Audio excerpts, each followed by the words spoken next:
আল্লাহ তাআলা বলতেছে, বান্দা, ও আমার বান্দা, তুমি যা দুনিয়াতে যা কিছু দেখতেছো, আসমানে এবং জমিনে, এই জমিনে যা কিছু দেখতেছো, যা কিছু হয়, তোমার তকদিরের যত খেলা তুমি দেখতেছো, সব বান্দা তোমার কৃতকর্মের ফল। কথা বলুন ঠিক কিনা যুবক ভাইয়েরা আমার? দুনিয়ার মধ্যে মুসলমান ভাইয়েরা আমার, আপনি আপনার লাইফে যা কিছু ঘটতেছে, আপনার লাইফে যা কিছু হচ্ছে প্রিয় ভাইয়েরা আমার, এটা আপনার তকদিরের মধ্যে আপনার লিপিবদ্ধ আল্লাহ তাআলা আসমান থেকে করে দেয় নাই।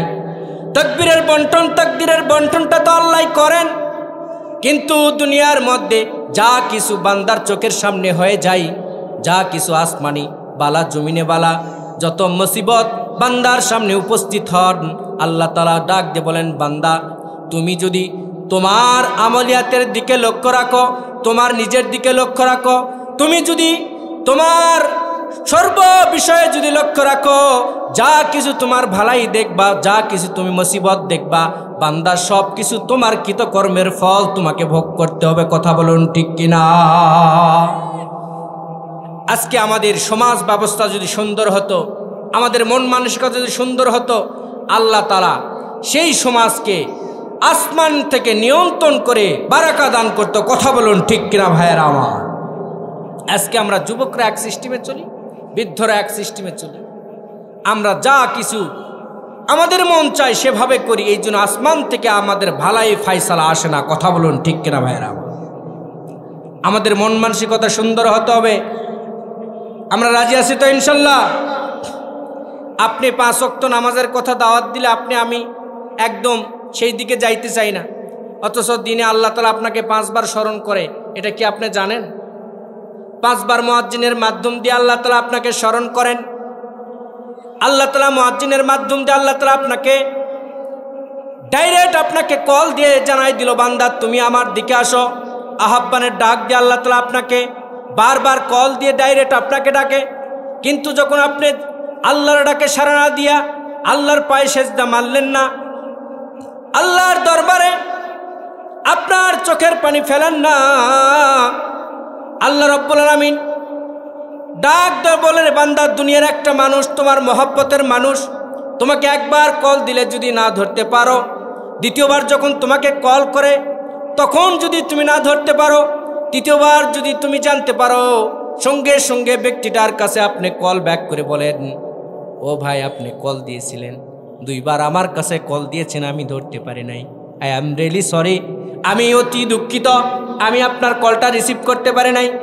আমি বলেন ভাই, কি কাজে কি জরুরতে আপনি আমার কাছে রিং দিয়েছেন, মেহেরবানি করে আপনি বলেন, আপনার কথা শোনার জন্য আমি বিনয়ের সহিত রাজি আছি। কথা কি ঠিক কিনা? আপনার কাছে যখন কোনো মানুষ কল দেয়, না ধরতে পারে, আপনি বিনয়ের সহিত তার কাছে নম্রের সহিত নত করে একটু কথা বলেন কি বলেন না? অবশ্যই বলি আমরা। কিন্তু প্রিয় ভাইয়েরা আমার, লক্ষ্য দিয়ে শুনবেন, আল্লাহ রাব্বুল আলামিন আপনাকে 5 বার কল দিলেন দিনে, কলটা রিসিভ করেন নাই। কিন্তু আল্লাহ তাআলা পারতেন দিন শেষে আপনার নিয়ামতগুলোকে বন্ধ করে দিতে, আল্লাহ সেটা করে নাই। 5 বার কল শেষে আপনি ধরতে পারেন নাই, আল্লাহ তাআলার কাছে আপনি দিন শেষে আপনি ঘুমানোর আগে আল্লাহ তাআলাকে বলতেও পারেন নাই, আল্লাহ 5 বার কল দিয়েছিলেন, ধরতে পারে নাই, আল্লাহ দিন শেষে এই রাতের বেলা আপনার দরবারে সিলিন্ডার হয়ে গেলাম, আল্লাহ আমাকে মেহেরবানি করে ক্ষমা করে দেন, মেহেরবানি করে আমাকে মাফ করে দেন।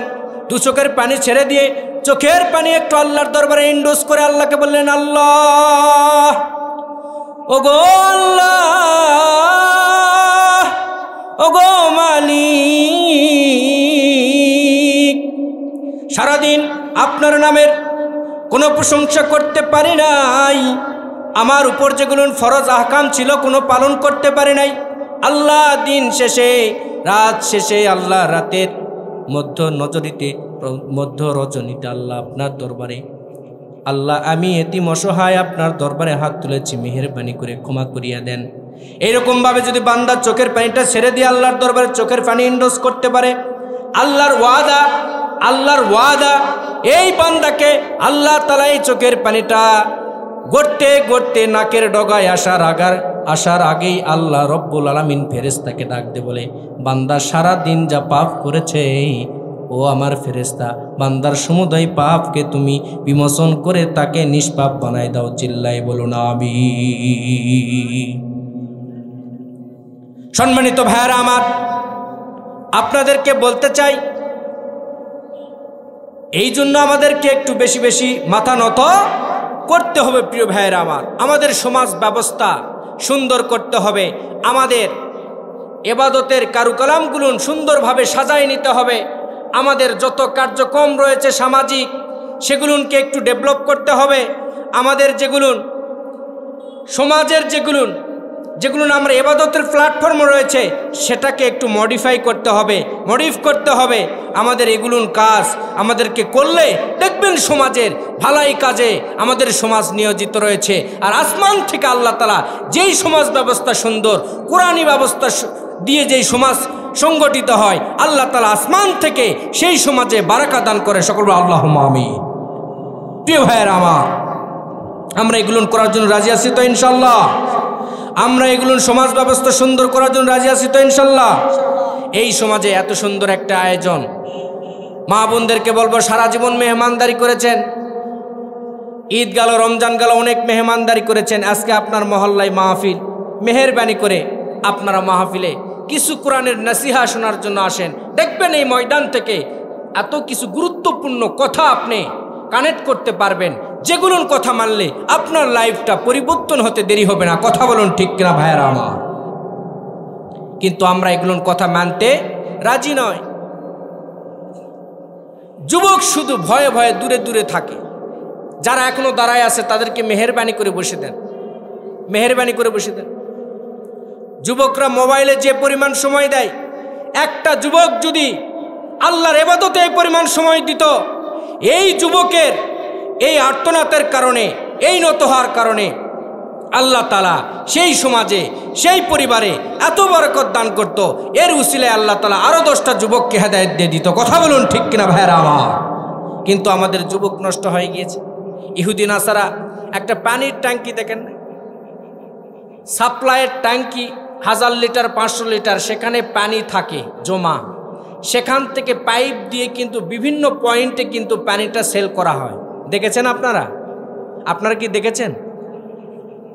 আপনি 7 তলা 10 তলার উপর পানির ট্যাঙ্কিটা ফিটিং করেছেন, সেখান থেকে পাইপ বিভিন্ন আপনি জয়েন্ট দিয়ে দিয়ে বিভিন্ন অ্যাঙ্গেলে আপনি পানিটাকে নিচতলায় আনা সম্ভব না? সম্ভব না?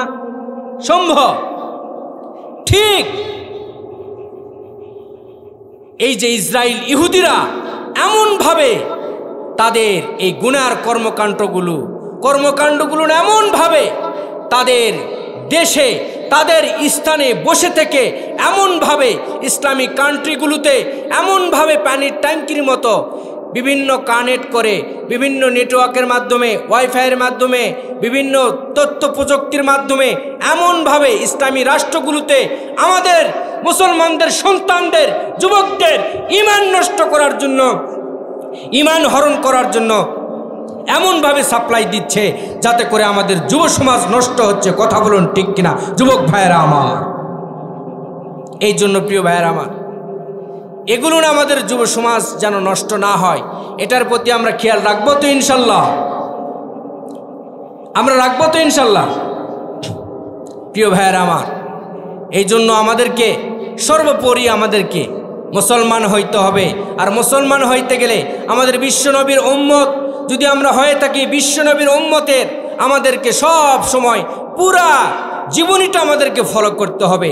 আমরা যদি বিশ্বনবীর পুরা জীবনীটা ফলো না করে যদি একটি অংশ মেনে যদি খালি লাইফটাকে চালাই, তাহলে আমরা আরো বিপদগ্রস্ত হব। কথা বলুন ঠিক কিনা ভাইরা? আমরা বিশ্বনবীর অন্য সুন্নত না মানলেও মিষ্টি খাওয়ার সুন্নতটা আমরা মানি কি মানি না? মিষ্টি খাওয়ার সুন্নত, বিয়ে হলে সবার আগে অলিমা দেওয়ার সুন্নত, এগুলো মানি। আমরা মিষ্টি খেতে হবে খাবার শেষে, এগুলো সুন্নত মানি। কিন্তু বিয়েটা শরীয়ত সম্মত হতে হবে, এই শরীয়তকে আমরা মানি না। কথা বলুন ঠিক কিনা ভাইয়েরা আমার? আমরা আসল জায়গা মানি না। আমরা এভাবেই যদি আমরা চলতে থাকি। প্রিয় ভাইয়েরা আমার, আল্লাহর নবীর একটি হাদিস থেকে কথা বলি। বিশ্বনবী সাল্লাল্লাহু আলাইহি ওয়াসাল্লাম আবু তালেব তার চাচাকে বলেছিলেন, চাচা আপনাকে আমি কবরে নামাচ্ছি, শুধু আপনি শেষ সময় আমাকে শুধু বলেন আমি আল্লাহর নবী, পাঠানো নবী রসুল, আমার ধর্মকে আপনি মানেন। আপনি আবু তালেব আপনার ধর্মটাকে প্রাধান্য দিয়ে আপনি কবরে যায়েন না। সর্বশেষ পর্যন্ত আমার নবী তার চাচাকে রিকোয়েস্ট করেছিল, কিন্তু আবু তালেব বলেছিলেন আমি তোমার ধর্মকে মানব না। আমি যদি তোমার ধর্মকে মানে শেষ পর্যন্ত আমি যদি মৃত্যুবরণ করি তাহলে বলবে যে সে মৃত্যুর আযাবের ভয়ে সে এই কথা বলেছে। কথা বলুন ঠিক কিনা? অনেকবার রিকোয়েস্ট করেছিল, যখন যান তিনার যায় তখন অনেকবার আমার বিশ্বনবী রিকোয়েস্ট করেছিল আপনার জিম্মাদারি আমি নিয়ে নেব আপনাকে জান্নাত পর্যন্ত পৌঁছানোর জন্য, শুধু খালি আমাকে সত্য নবী এবং আমার ধর্ম সত্য এটা আপনি বিশ্বাস করেন, মেনে নেন। তার চাচা কি নাই, মানে নাই। এই জন্য কি হয়েছে? ঈমান হারা অবস্থায় মৃত্যুবরণ করেছে। প্রিয় হাজিরিন, আপনাদেরকে বলতে চাই আমরাও এই ধর্মকে মানি, ধর্ম মানতেছি না, ধর্মর আংশিক মানতেছি, কিন্তু আমাদের চলাফেরাটা ইহুদির সাথে মিলে যাচ্ছে। আমাদের বাসার পুরা ফ্যামিলি স্ট্রাকচারটা ইহুদিদের মতো। আমাদের বিবাহ বার্ষিকী যেটা হয় শুধু কালিমা পড়া হয়, কিন্তু পুরাটা আমরা ইহুদি নাসারার মতো চালাই। আমাদের দাম্পত্য জীবন আমরা ইহুদি নাসারাদের মতো চালাই। আমাদের বিবি বাচ্চাকে আমরা লালিত পালিত করি ইহুদি নাসারাদের মতো। আমাদের সামাজিক ব্যবস্থা চালাই আমরা ইহুদি নাসারাদের মতো। আমাদের সমস্ত কিছু পান করতেছি ইহুদি নাসারার প্রোডাক্টস। আমরা সমস্ত কিছু আমাদের ফার্নিচার থেকে শুরু করে আমাদের যত ব্যবহারিক জিনিস, আমাদের যত পোশাক থেকে শুরু করে যত ব্র্যান্ড আমরা ইউজ করি সব কিছু ইহুদি নাসারার আমরা সব কিছু ব্যবহার করে চলাফেরা করে এই সমস্ত কিছু এত কিছু করার পরেও আমরা যখন মুসলমান দাবি করে সমাজে চলতে চাই, ইহুদি নাসারা মনে করে মুসলমান তুমি যতই ফুটানি করো, ইমানের দাবি করো না কেন, ইমানের সার্টিফিকেট নিয়ে ঘরো না কেন, তোমার সেই সার্টিফিকেটে, তোমার সেই ভোটার আইডিতে, তোমার প্রত্যয়নপত্রতে যতই ধর্মের জায়গাতে ইসলাম লেখো না কেন, তোমার ব্যবহারটা আমরা সেই আগের থেকে কানেক্ট করে আমাদের ইহুদি নাসারার মতন আমরা করে ফেলেছি। এই জন্য তুমি চলবা ইহুদি নাসারাদের মতো, ব্যবহার করবে সার্টিফিকেটে ইসলাম, কিন্তু এক সময় কাল কিয়ামতের ময়দানে আমাদের দলের লোক হয়, আমাদের সঙ্গে জাহান্নামে যেতে হবে, আল্লাহর জাহান্নামে। কথা বলুন ঠিক কিনা ভাইয়ের? আবার এই জন্য আমরা জাহান্নামে যেতে চাই না, জান্নাতে যেতে চাই। জান্নাতে কারা কারা যেতে চায় একটু হাত তুলে আল্লাহকে দেখায়। আল্লাহ এই হাতগুলোকে কবুল করে নেন সকল, আল্লাহুম্মা আমিন। আল্লাহ এই হাতগুলোকে কবুল করে নেন সকল, আল্লাহুম্মা আমিন। হাত নামান। প্রিয় ভাইয়ের আমার, এই জন্য আমাদেরকে উম্মত হতে হবে। আমাদের কি বিশ্বনবীর আমরা রাজি আছি তো ইনশাল্লাহ? তুমি মেসওয়াক করা ফজিলত জানো, খাবার শেষে মিষ্টি খাওয়ার হাদিসটাও মানো। তুমি মেসওয়াক করা ফজিলত জানো, খাবার শেষে মিষ্টি খাওয়ার হাদিসটাও মানো। তবু হক কথাটা উচ্চ স্বরে বলতেই পারো না, অন্যায় দেখে বারুদ হয়ে জ্বলতেই পারো না। তবু হক কথাটা উচ্চ স্বরে বলতেই পারো না, অন্যায় দেখে বারুদ হয়ে জ্বলতেই পারো না। কেমন মুসলমান তুমি একটু ভাবো না, কেমন তোমার ঈমান একটু বলো না। কেমন মুসলমান তুমি একটু ভাবো না, কেমন তোমার ঈমান একটু বলো না। কথা বলুন ঠিক কিনা ভাইয়েরা আমার? আমাদেরকে ইমানদার হতে গেলে, মুসলমান হইতে গেলে আমাদের কাজে প্রমাণ করে দিতে হবে। আমরা রাজি আছি তো ইনশাল্লাহ? রাজি আছি তো ইনশাল্লাহ? আজকে আপনাদেরকে কয়েকটা আমল শিখাই। এই ময়দান থেকে যাওয়ার পরে আপনি বাসায় যদি একটা আমল দেই, সবার আগে ঢুকে একটা সালাম দিবেন। এই সালাম বাসায় ঢুকে একটা দিতে হবে। তাহলে অনেকের বাসার মধ্যে বরকত নাই, স্বামী স্ত্রীর মধ্যে মিল মহব্বত নাই। কেন জানেন? আপনার পরিবারের ইসলামিকভাবে চলাফেরার নিয়ম নীতি জানেন না, সৌন্দর্যটা আপনি জানেন না। আপনি আপনার বাসায় যাই লম্বা আগে একটা সালাম দিবেন, দেখবেন যে পরিমাণ বিবি আপনাকে ভালোবাসতো না তার চাইতে বেশি ভালোবাসবে, মহব্বত করবে। সকল আল্লাহুম্মা আমিন।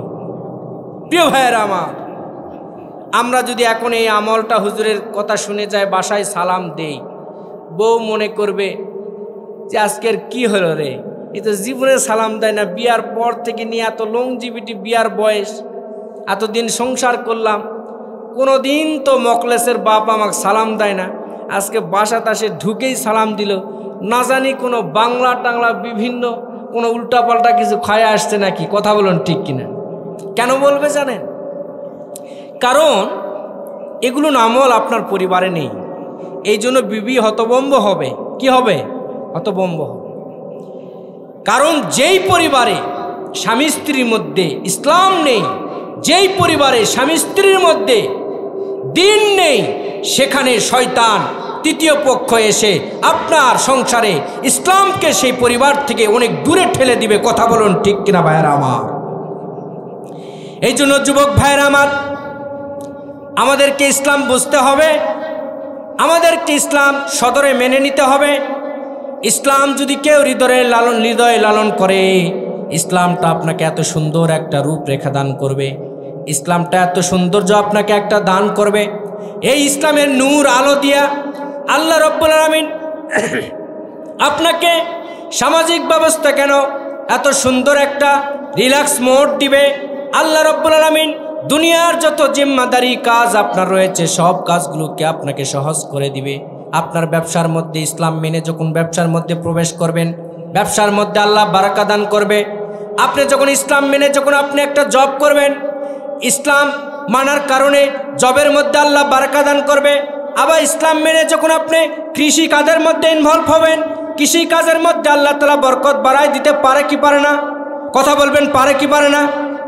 আল্লাহ রাব্বুল আলামিন আবার বলেছেন, ইসলাম মেনে যদি আপনি কোনো রাষ্ট্র সমাজ ব্যবস্থায় যদি আপনি শরীক হয়ে যান, সেই ইসলাম মানার কারণে, ইসলামের দলের মধ্যে থাকার কারণে, ইসলামের পূর্ণাঙ্গ বিধান আপনার হৃদয়ে থাকার কারণে আল্লাহ রাব্বুল আলামিন আপনাকে এমন তাজিম দান করবেন, আল্লাহ তাআলা আপনাকে এমন ইজ্জত দান করবেন, আল্লাহ আপনার মর্তবাকে এত উঁচু শিরে নিয়ে যাবেন, আপনি জীবনে যেই সম্মানটার কোনোদিন আশা করেন নাই, আল্লাহ রাব্বুল আলামিন সেই উঁচু সম্মানের শিরে আল্লাহ রাব্বুল আলামিন আপনাকে পৌঁছায় দিবে। কথা বলুন ঠিক কিনা ভাইয়েরা আমার?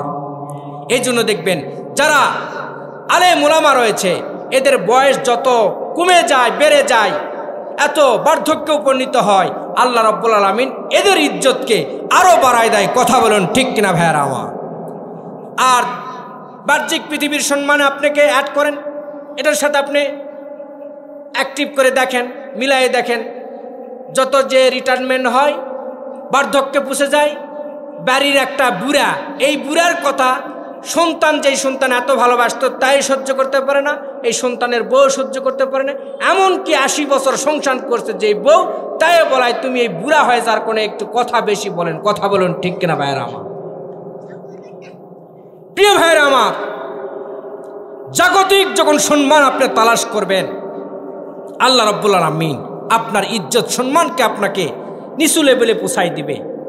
আর যখন আপনি আখিরাতের সম্মানকে তালাশ করবেন, কোরআনের সম্মানে আপনি সম্মানিত হবেন, আপনি যত বার্ধক্যে পৌঁছে যাবেন তত আপনার ইজ্জতকে আল্লাহ তাআলা আরো উঁচু লেভেলে পৌঁছাই দিবে। কথা বলুন ঠিক কিনা ভাইয়েরা আমার? আপনি একটা এলাকায় যদি বড় মাদ্রাসা থাকে, আপনি দেখবেন ওই মাদ্রাসার মুহতামিমের ইজ্জত আর এলাকার একটা বুড়ার ইজ্জত কি এক? বলেন, বয়স একই কিন্তু ইজ্জত কি এক হলো? সম্মান এক হলো? এক হলো না প্রিয় ভাইয়েরা। একজন ইমাম 100 বছর এক মসজিদে ইমামতি করেছে, খতিবগিরি, সে যদি 100 বছর পর্যন্ত আল্লাহ বাসায় রাখে, বলেন তার মর্যাদা তার সমবয়সী এলাকার একটা মুসল্লির মর্যাদা এক হবে? এক হবে না। কেন জানেন?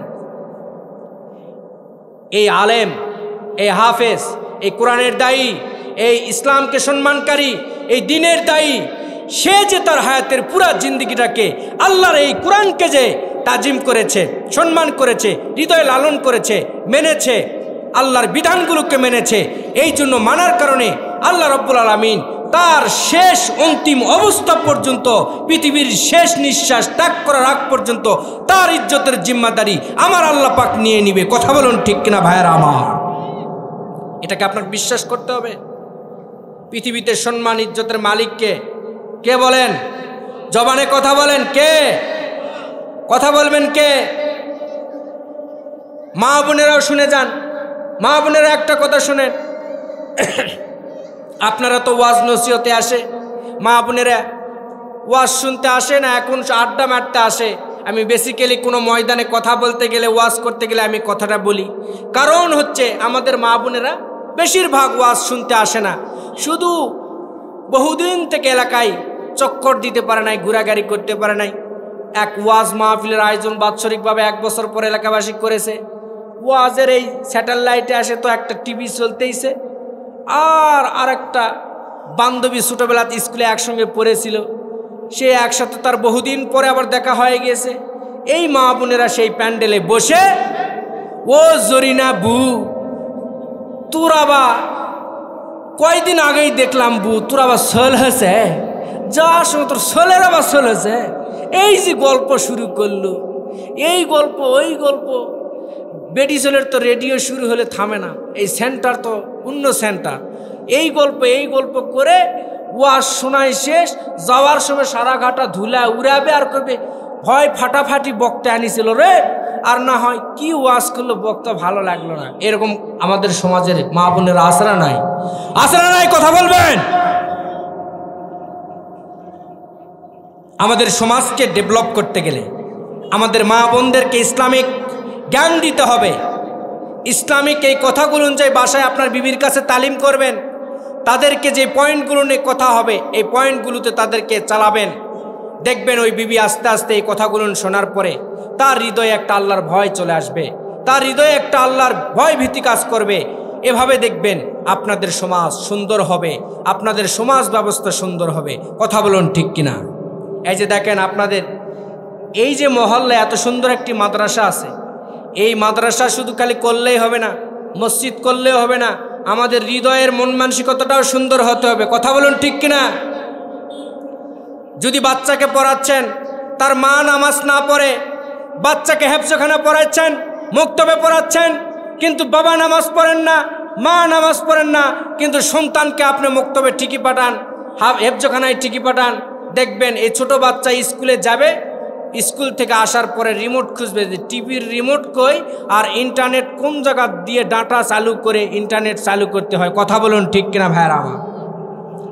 কারণ সন্তান তার উস্তাদকে যতটুকু ফলো করে না, তার চাইতে বেশি ফলো করে তার বাবা মার অ্যাটিটিউডকে। কথা বলুন ঠিক কিনা? একটা ছোট বাচ্চা আপনি কিন্ডারগার্টেন বা নুরানি কিন্ডারগার্টেনতে আপনি পড়াচ্ছেন, এই বাচ্চা দেখবেন সারাদিনে স্কুলে যা পড়েছে, মক্তবে মাদ্রাসায় যা পড়েছে, তার চাইতে বেশি সময় বাবা মার সঙ্গে ব্যয় করে। এই সন্তানটা আসার পরে বাসার মধ্যে তার মা বাবার উঠা বসা, কথাবার্তা, চাই চলন সব কিছুকে ফলো করে। কেন ফলো করে জানেন? এই ভাষা বাবা মা যদি ভালো সুন্দর ভাষায় কথা বলে, সন্তানটা সুন্দর ভাষা শিখে যাবে। বাবা মার ব্যবহার যদি ইসলামিক হয়, অটোমেটিকলি বাচ্চা ইসলামিক হয়ে যাবে। তাকে যদি সুন্দর পরিবেশ আপনি দিতে পারেন, এই বাচ্চাটা আপনার মহল্লা, এটা দুবল হাঁটি নেটা, এটা শোল বাচ্চা, ঠিক তার মা 5 মাসের প্রেগনেন্ট, ইতিমধ্যেই এই বাচ্চাটা সৌদি আরবে, তার বাবা প্রবাসে থাকে সৌদি আরবে, মায়েরও ভিসা কমপ্লিট করে তার মাকে নিয়ে 5 বছরের কনসেপ্ট করা অবস্থায় তার মাকে নিয়ে এই স্বামী তার স্ত্রীকে নিয়ে সৌদি আরবে চলে গিয়েছে। বলেন তো কনসেপ্ট হয়েছে কোথায়? শোলকুপাতে। কোথায়? শোলকুপা। কিন্তু এই বাচ্চাটা অটোমেটিকলি সৌদি আরবে যায় ভূমিষ্ঠ হয়েছে। বলেন তো এই বাচ্চাটা যদি 6 মাস থেকে 1 বছর, 1 বছর পর 2 বছর, 3 বছর হয়ে যায়, যখন কথা ফুটবে, সে বাংলা ভাষায় কথা বলবে না সৌদি আরব পরিবেশে ঘোরাফেরা করলে সৌদি আরবের ওই আরবিক কথা শুনতে শুনতে আরবিক ভাষায় কথা বলবে? কথার উত্তর দিবেন ভাইয়েরা আমার। কোন ভাষায় কথা বলবে? এই ভাই বলেন কোন ভাষায় কথা বলবে? আরবি ভাষায়। কেন? সে তো শোলকুপাতে জন্মগ্রহণ করেছে, নওগাঁ জেলায়। সে কনসেপ্ট হয়েছে, জন্মগ্রহণ করে নাই, কনসেপ্ট হয়েছে। বাবা হচ্ছে শোলগাছির, মা দুবলহাটির, বাংলাদেশ, নওগাঁ জেলা, সব কিছু ঠিক আছে, কিন্তু 3 বছর অটোমেটিকলি শুধু থাকছে সৌদি আরবে। অটোমেটিকলি সৌদি আরবে এই বাচ্চাটা 3 বছর থাকার পরে সে আরবি ভাষায় কেন বলবে, বাংলা ভাষায় বলবে না? কেন বলেন তো? মুরব্বী পুরাটা না বলতে পারলেও ধার পানতে চলে গিয়েছে। কারণ হচ্ছে আপনাদেরকে বুঝাই। আবার দেখবেন সৌদি আরবের একটা প্রবাসী একটা মেয়েকে আপনি বিবাহ করে ফেলে দিলেন, সেই সৌদি আরবের মেয়ে, সেই দেশের নাগরিক, আবার সেই মেয়েটাকে বিবাহ করে ঠিক নওগাঁ জেলায় নিয়ে চলে আসলেন। এখানে কনসেপ্ট হওয়ার পর বাচ্চা হয়েছে। শোলগাছিতে থাকতে থাকতে বাচ্চার বয়স 3.5 বছর। এখন শোলগাছিতে যদি ঘোরাফেরা করে, এই পরিবেশে কথাবার্তা শিখে যায়, বলেন তো সেই তার মা তার নানার বাড়ি হচ্ছে সৌদি আরবে, কিন্তু বসবাস করতেছে শোলকুপাতে, বলেন তো বাংলা ভাষায় কথা বলবে না আরবিক ভাষায়?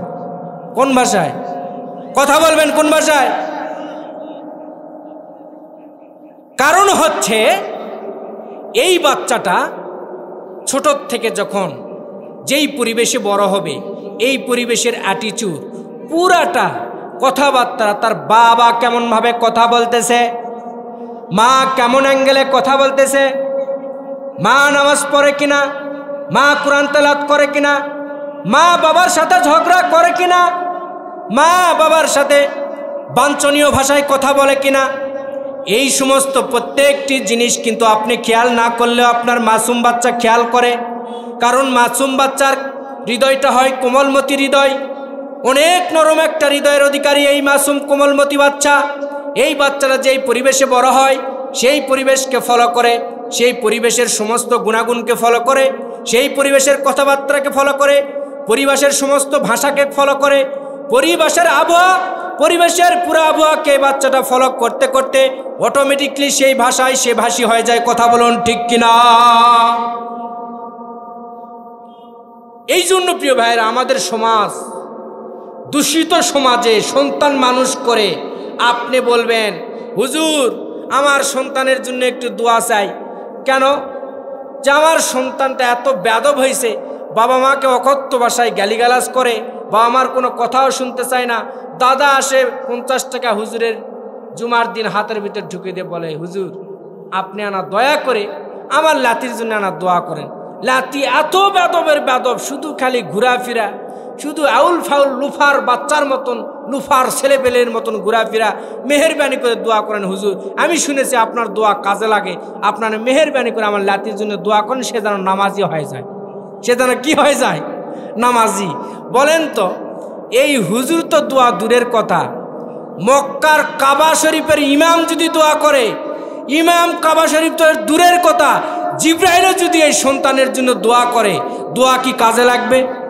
কারণ ওই নাতির হাতত দিয়েছে এরকম একটা অস্ত্র, আইফোন। কি আইফোন?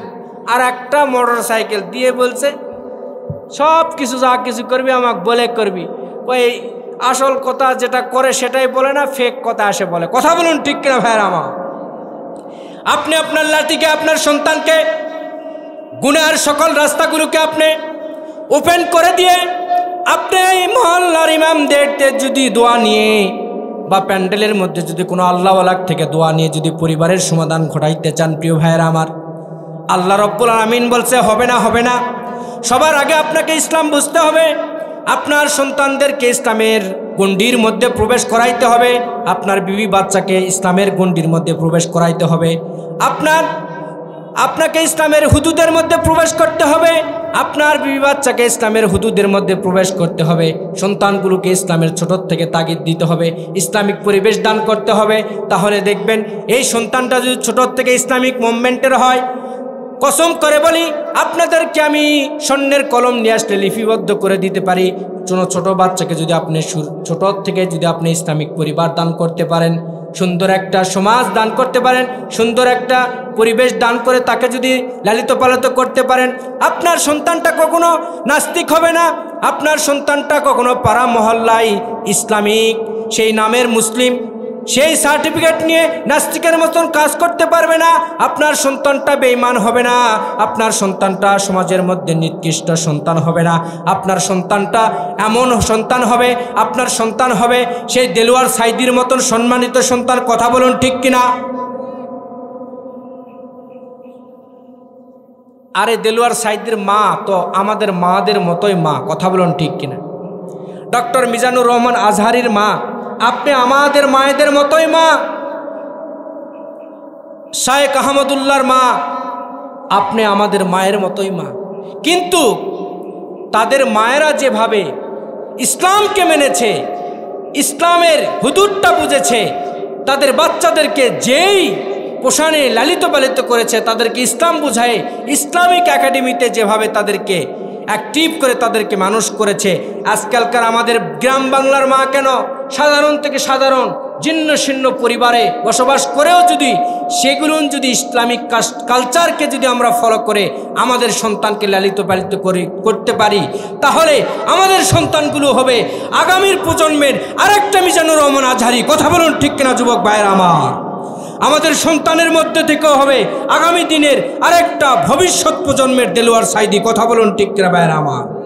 আপনার সন্তান হবে বাইজিদ বুস্তামির মতন আল্লাহর ওলি, আপনার সন্তান হবে আপনি ইমাম মালিক রহমতুল্লাহ মায়ের মতন মা যদি আপনি আমি হতে পারি, তার মতন সন্তান দান করতে পারবে। ইমাম বুখারীর মতন সন্তান যদি আমরা আশা করি, আমাদেরকে ভালো হতে হবে। কথা বলুন ঠিক কিনা ভাইয়েরা? আমরা রাজি আছি তো ইনশাল্লাহ? আমাদের বাচ্চা কাচ্চাদেরকে আমরা ইসলামের হুদুদের মধ্যে রাখার জন্য রাজি আছি তো ইনশাল্লাহ? ইসলামের গুন্ডির মধ্যে রাখার জন্য রাজি আছি তো ইনশাল্লাহ? কারা কারা রাজি আছে একটু হাতগুলো উঁচু করে দেখায়। আল্লাহ দেখো, আল্লাহ এই বান্দার হাতগুলোকে আল্লাহ কবুল করে নাও। আল্লাহ এই বান্দার যাদের সন্তান রয়েছে, আল্লাহ সন্তানগুলোকে কবুল করে নাও। সকল আল্লাহুম্মা আমিন। প্রিয় ভাইয়েরা আমার, বর্তমান জামানায় সোশ্যাল মিডিয়াতে একটি জিনিস যেটা সবচাইতে বেশি ট্রেন্ডিংয়ে চলতেছে, সেটা কি আপনাদেরকে বলবো? আমি বেশি কথা বলবো না, অল্প সময়ের মধ্যে প্রধান মেহমান চলে আসবে। আপনাদেরকে বলি, বর্তমান সমাজে ফেসবুকে একটা সবচেয়ে তুলপাড় সৃষ্টি হয়েছে, নারী পুরুষের সমান অধিকার। এটা কি আপনারা দেখেছেন? বর্তমানে একটা নারী অধিকার অধিদপ্তর থেকে আমাদেরকে বর্তমান আমাদের অন্তর্বর্তী সরকারের কাছে একটা আবেদনপত্র জানাইছে, তারা সমান অধিকার চায়, পুরুষ নারীর সমান অধিকার চায়। বলেন তো, আমাদের বিশ্বনবী সাল্লাল্লাহু আলাইহি ওয়াসাল্লাম বলেছেন নারী পুরুষের সমান মর্যাদা আল্লাহ তাআলা কোরআনে ওইভাবে দেয় নাই। নারীদের ইজ্জতকে আল্লাহ তাআলা কোরআনে ওইভাবেই দিয়েছে। নারীদের ইজ্জতের জায়গায় নারীদের ইজ্জত, পুরুষের সম্মানের জায়গায় পুরুষের সম্মান। কথা বলুন ঠিক কিনা ভাইয়েরা আমার? ইসলাম কখনো নারীদের সম্মানের একটুও নিচু করে দেখে নাই। নারীদের ইজ্জতকে আল্লাহ তাআলা এমন স্থানে রেখেছে, উঁচু স্থানেই রয়েছে, কিন্তু আমাদের সমাজের নারীরা চাচ্ছে সেটা অন্যভাবে। কথা বলুন ঠিক কিনা ভাইয়েরা? বর্তমান সমাজের নারীর যেই দাবিদার নিয়ে যারা গুটি কয়েকটা নারীবাদীরা যারা আমাদের এই স্লোগান, এই দাবি যারা আবদার করেছে, আপনাদেরকে ফ্রেশ করে না বোঝালে এগুলো আপনারা ভুল বুঝবেন। তারা আপনাদের বাংলাদেশে যৌনকর্মীদের এজেন্ডা, তারা হচ্ছে যৌনকর্মীদের এজেন্ডা। তারা এই বাংলাদেশকে যৌনকর্মীতে লিপ্ত করতে চায়। আমাদের এই নারী সমাজটাকে সুন্দর সমাজের জায়গা থেকে তারা বাহির করে তারা জন্মকাণ্ডে তারা নিমজ্জিত করে এই সমাজকে দূষিত করতে চায়। কথা বলুন ঠিক কিনা ভাইয়েরা আমার? কিন্তু আল্লাহ তাআলা এটা কখনো আমাদেরকে এতটুকু আকল দিয়েছে, আমাদের যতটুকু আকল রয়েছে, আমাদের এই ইসলাম থাকার কারণে, আমাদের আলেম সমাজ থাকার কারণে, আমরা আমাদের শরীরে এক ফোঁটা হিম্মত থাকা সত্ত্বে, রক্ত থাকা সত্ত্বে আমাদের বাংলাদেশে কখনো নারী পুরুষ সমান অধিকার হতে পারে না। কথা বলুন ঠিক কিনা ভাইয়েরা আমার? কারণ নারীদের মর্যাদা ইসলামে যা দিয়েছে, কোরআনে আল্লাহ দিয়েছে, সেটার লেভেল একটা আছেই। পুরুষের ইজ্জত আবার আল্লাহ যেখানে স্থিতিশীল করেছে, পুরুষের ইজ্জত আল্লাহ তাআলা সেইভাবেই বন্টন করেছে। বলেন তো, আপনাদেরকে একটা যুক্তি দেই, যুক্তি চাই, আপনারা একটা আমাকে বোঝাবেন। আপনারা পুরুষ সারাদিন যে রিক্সা চালায়, নারীরা যে সমান অধিকার পুরুষের সাথে চায়, এখন পুরুষ যদি বলে আমি 5 দিন রিক্সা চালাই, তোমাকে খাওয়াইছি, এই রোদে এই গরমে আমি আর রিক্সা চালাতে পারবো না, আমি সকালবেলা 6 ঘন্টা আমি রিক্সা চালাবো, আবার জোহরের পর থেকে তুই 6 ঘন্টা রিক্সা চালাবি, বউকে যদি বলে সমান যেহেতু অধিকার, বলেন তো নারীদের কেমন অবস্থা হবে? আপনারা কথা বলবেন, নারীদের কেমন অবস্থা হবে? পুরুষ যদি হাল কৃষি করা পুরুষ হয়, সংসার করা, সে যদি বলে যে আমি এইরকম জমিতে, আপনাদের এলাকায় বুঝবেন জমিতে যেভাবে আপনারা ওষুধ স্প্রে করেন, আমার 6 বিঘা জমি, 3 বিঘাতে আমি ওষুধ ছিটাবো, তুই 3 বিঘাতে ওষুধ ছিটাবি, এই রোদের বেলা কেমন হবে? তুমি এতদিন ভাত পাক করো, 3 সন্ধ্যা ভাত পাক করো, দেখা যাবে এখন থেকে নাস্তা সহ 4 সন্ধ্যা খানা পাক করা হবে, তুমি 2 সন্ধ্যা পাক করো, আমি 2 সন্ধ্যা, অসুবিধা নাই। কিন্তু রিক্সা 6 ঘন্টা আমি চালাবো, 6 ঘন্টা তুমি চালে কামাই করবে, এভাবে তুমি সমাজ চালাও দেখি, তাহলে অধিকার। কথা বলুন ঠিক কিনা? কিন্তু এই জায়গাতে আপনি অধিকার সমান সমান না করে শুধু খালি আসল জায়গায় আপনি সমান সমান অধিকার চান, এটা অধিকার চাওয়ার নামে ভণ্ডামি। কথা বলুন ঠিক কিনা ভাইয়েরা আমার? তবে হ্যাঁ, আমাদের সমাজে কিছু কিছু বেইনসাফি হয়। অনেক আমাদের ইসলামের ভাইয়েরা আছে, ইসলাম মানুষকে ফটকাবাজি করে ইসলাম বুঝায়, বোনদেরকেও ইসলাম বুঝায়। ইসলামের অধিকারের জায়গায় অনেক ভাই তাদের বোনের অনেক সম্পদের জায়গায় বাবা মার সম্পদ, বোনের অধিকারকে হরণ করে ভাই একাই আত্মসাৎ করে। কথা বলুন ঠিক কিনা ভাইয়েরা আমার? এরকম আছে না নাই? বোনকে বলে, বোন বাপের তো মাত্র একটা ভিটা। আমি মুরব্বীদের মুখে শুনেছি, বোন যদি ভিটার যদি তুই জমি ভাগত লিস তাহলে বাপের অমঙ্গল হবে, বরকত কমে যাবে সংসারের। বোন তুই ওই যে আমাদের বাচ্চারা কোন একটা জোলা আছে, এই জোলার তুই জমিটা লে বাবা, তুই ভিটা দিলে বরকত কমে যাবে। এইরকম কিছু কিছু ভাই বোনদেরকে বুঝাই না? এটার নাম ইসলাম না। ইসলাম বোনদের অধিকার যতটুকু রেখেছে তাদেরকে ততটুকু আপনাকে ফিরে দিতে হবে। রাজি আছি তো ইনশাল্লাহ? আমরা এভাবে যদি ইসলামকে আমরা সাজায় নেই, সমাজ ব্যবস্থাকে সাজায় নেই, আমরা যদি 5 ওয়াক্ত সলাতে আজান দেওয়ার সঙ্গে সঙ্গে আমাদের বাচ্চাগুলোকে যদি বলি, বাবা তোমাকে যা কিছু করেছ আজানের ফাঁকে আমি তোমাকে কখনোই বলি নাই, এখন আজান হয়েছে আমিও মসজিদে যাব, তোমাকেও যেতে হবে। কথা বলুন ঠিক কিনা? আপনি যদি নামাজি হয়ে যান, আপনার সন্তানকে নামাজের তাগিদ দেন, তাহলে আপনার সন্তান শুনবে। আপনি নামাজ পড়েন না, শুধু খালি সন্তানের জন্য নামাজের জন্য দোয়া চান, এই দোয়া কখনো আসমানে কবুল হবে না। কথা বলুন ঠিক কিনা ভাইয়েরা আমার? আর বর্তমান বিশ্বের আমি শুরুতে যে আয়াতটি পাঠ করেছি, আয়াতের শানে নজুলে কথাটা বলতেছি।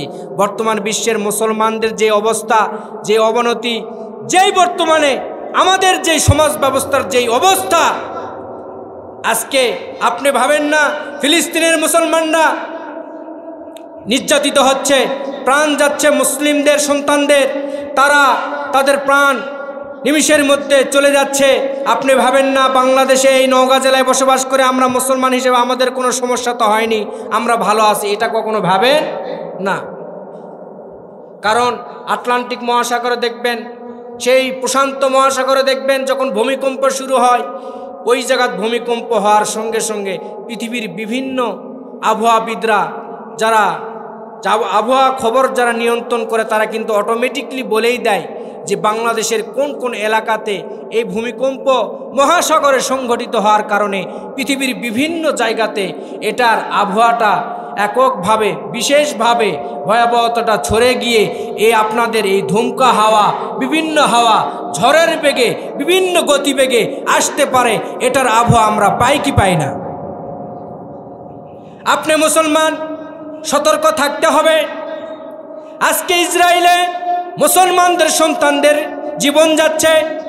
আপনি ভাবেন না ইসরায়েলরা শুধু সেই মসজিদুল আকসাকে তারা গ্রাস করার জন্য, তাদের আয়ত্ত নেওয়ার জন্য যুদ্ধ করতেছে। গোটা মুসলিম রাষ্ট্রের মুসলমানদের ঈমান নষ্ট করার জন্য বর্তমান সময়ে গোটা পৃথিবীর এই প্রযুক্তিকে ব্যবহার করে গোটা পৃথিবীর মুসলিমদের ঈমান হরণ করার জন্য ইসরায়েলরা কিন্তু তাদের প্রতিনিধি কিন্তু প্রত্যেক কান্ট্রিতে, প্রত্যেক মহল্লাতে, প্রত্যেক জেলাতে, প্রত্যেক উপশহরে, প্রত্যেক শহরে, প্রত্যেক ইউনিয়নে, প্রত্যেক ওয়ার্ডে এই ইসরায়েলদের সদস্য রয়েছে, ইসরায়েলদের সেই প্রোডাক্ট রয়েছে, ইসরায়েলদের যেই প্রযুক্তি রয়েছে। আজকে আপনি ভাবেন না আপনি শল্কুপাতে বসে থেকে আপনি আরামে হয়তো কিছুদিন আপনি বসবাস করতে পারতেছেন, কিন্তু আপনি তাদের মুসলমানদের, ইসরায়েলের মধ্যে মুসলমানদের এই আঘাত, তাদের উপর নির্যাতন হওয়ার কারণে আপনি নীরবে আপনি ঘুমাচ্ছেন, নীরবে আপনি বসবাস করতেছেন। আপনি যদি আপনার জায়গা থেকে যদি এই প্রতিবাদটা যদি আপনার মধ্যে না আসে, প্রিয় ভাইয়ের আমার, আপনার হৃদয়ের মধ্যে যদি এই মুসলমানের এতটুকু ইমানি তামান্না যদি না আসে, আপনি অপেক্ষা করেন সেই সাগরে যেমন, সেই বিশাল সাগরে যেমন ভূমিকম্প সংঘটিত হলে পৃথিবীর বিভিন্ন আনাসে কানাসে সেই ভূমিকম্পর পরাভোগ আমাদেরকে ভোগ করতে হয়। আজকে ইসরায়েলে নমুনা, আপনিও অপেক্ষা করেন অল্প কিছুর মধ্যে দিয়ে, অল্প সময়ের মধ্যে দিয়ে ইসরায়েলের এই প্রযুক্তিগুলো ব্যবহার করে আমরা এই নওগাঁ জেলায় বসবাস করেও আমাদের বিপজ্জনক অবস্থায় আমাদেরকে বসবাস করতে হতে পারে। কথা বলুন ঠিক কিনা ভাইয়েরা আমার? কারণ ইসরায়েলের সব কিছু প্রযুক্তি ব্যবহার শেষ, সব কিছু তাদের প্ল্যান, তাদের সমস্ত কিছু করার শেষ। আজকে ইসরায়েল দিয়ে শুরু করেছে, কালকে আর একটা কান্ট্রি দিয়ে শুরু করবে, তারপরে আর একটা দেশে তারা এরকমভাবে হামলা দিবে, তারপরে আর একটা দেশে আসবে, তারপরে বাংলাদেশে। এই জন্য প্রিয় ভাইয়েরা আমার, মুসলমানেরা কখনোই নিরাপদ নয়। আপনারা যদি, আমি যদি সকল মুসলমান এখনো চোখ কান খোলা রেখে যদি আমরা কালেমার পথে থাকি, ইসলামের পথে থাকি, আমরা যদি হকের পথে থাকি, বাতিল পালাতে আমাদের সমাজ থেকে, আমাদের দেশ থেকে, গোটা পৃথিবীর জমিন থেকে বাতিল পালাতে বাধ্য হবে। কথা বলুন ঠিক কিনা ভাইয়েরা আমার? আমরা হকের পথে আসি তো ইনশাল্লাহ, ইসলামের পথে থাকবো তো ইনশাল্লাহ। আগামীর বাংলাদেশ হবে আমাদের ইসলামের বাংলাদেশ, আমরা রাজি আছি তো ইনশাল্লাহ। আগামীর বাংলাদেশ হবে টুপিওয়ালাদের বাংলাদেশ, আমরা রাজি আছি তো ইনশাল্লাহ। আগামীর বাংলাদেশ হবে ইসলামের বাংলাদেশ, আমরা রাজি আছি তো ইনশাল্লাহ। আগামীর বাংলাদেশ হবে মুসলমানদের কালেমার বাংলাদেশ। কথা বলুন ঠিক কিনা ভাইয়েরা আমার? প্রিয় ভাইয়েরা আমার, আপনাদেরকে বোঝানোর জন্য যুক্তিগুলো দাঁড় করাইছি। আপনি ওয়াজের জন্য নিজের বাসার থেকে একটা সাধারণ ছুটি নিয়ে ময়দানে আসলেন, আল্লাহ আপনার ওই জবানের কথাগুলোকে কবুল করে নিল, কিন্তু ময়দানে আসে, ইসলামিক ময়দানে আপনি বসলেন না। আমরা সেই সমস্ত কপাল পুরা হতভাগার জন্য আল্লাহর দরবারে নালিশ দিয়ে দিলাম, আল্লাহ আজকের এই ময়দানে ওয়াজের মতন নিয়ত নিয়ে যারা এসে এই ময়দানে বসবে না, তাদের বিচারের জিম্মাদারি তোমার দরবারে আমরা দিয়ে দিলাম। কথা বলুন ঠিক কিনা ভাইয়েরা আমার? আল্লাহ যেন তোমাদের বিচার করে। কথা বলুন ঠিক কিনা? এই জন্য আমরা এই পাপের ভাগিদার না হয়, আমরা যেন মেহেরবানি করে এই মাহফিলের আমরা প্যান্ডেলে বসে পড়ি। আমরা রাজি আছি তো ইনশাল্লাহ? এই জন্য আপনাদেরকে বেশিক্ষণ আমি কথা বলবো না, কয়েকটি টপিক নিয়ে কথা বলেই আলোচনা সমাপ্ত করে দিব। প্রধান মেহমান আসলেই আমার আলোচনা শেষ ইনশাআল্লাহ। আপনাদের এই জন্য হাতে পায়ে ধরি, আপনাদেরকে একটু জানান দিতে হবে। আপনাদের এই যে আমরা মুমিন ইমানদার মুসলমান, আমাদের জবানের কণ্ঠের কিছু জানান দিয়ে এলাকাবাসীকে, যারা এখনো ঘুমিয়ে আছে, মেহমানদারিতে ব্যস্ত আছে, যারা এখনো রং তামাশায় ঘোরাফেরায় ব্যস্ত আছে, তাদেরকে আমরা একটু তাকবীর দিয়ে সজাগ করে ময়দানে একত্রিত করার জন্য আমরা সকলে রেডি আছি তো ইনশাল্লাহ। আমরা সংখ্যাতে যাই হই না কেন, আমরা যদি সকলে সমস্বরে যদি কিছু তাকবীর দিয়ে ময়দানে একটু আমাদের প্রাণপ্রিয় ভাইদেরকে একত্রিত করি, এতে কি আপনারা বেজান না খুশি? তাহলে আমার সঙ্গে একটু তাকবীর দেওয়ার জন্য আপনারা সকলে রেডি তো ইনশাল্লাহ? শরীরের সমস্ত হিম্মত বল শক্তিকে একত্রিত করে আমরা এখন আমাদের তাকবীর দিব। লিল্লাহে তাকবীর। হলো না? এর চেয়ে বেশি আওয়াজ করতে, আপনাদের চাইতে তো আমার আওয়াজ বেশি হচ্ছে, আপনাদের আরো বেশি আওয়াজ করতে হবে। পারবেন তো ইনশাল্লাহ? লিল্লাহে তাকবীর। আল কোরআনের আলো, কোরআন হাদিসের আলো, লিল্লাহে তাকবীর, নারে তাকবীর, নারে